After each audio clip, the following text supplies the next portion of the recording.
Hello po, ako nga po pala si Alvin J. Torrejano, operator ng sublimation printer machine ng sa Oyo. So bali ito nga po pala yung Smart 5 Fit. Ito po pala yung printer head, capping, at ito naman po yung wiper. Head clean,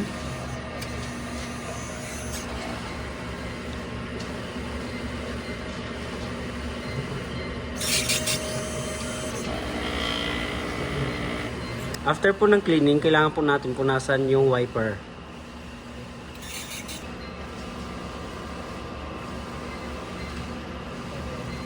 Sama na rin yung capping.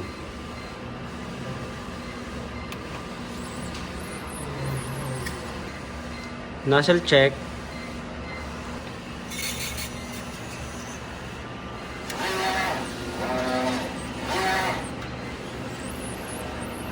Kailangan po buo yung nozzle bago tayo mag-print. Ink tank. Yung ink level niya po nasa tama lang. Ito po pala yung EVR. Ink waste tank. Ito po yung ground wire niya. Ito po pala yung daily output record namin.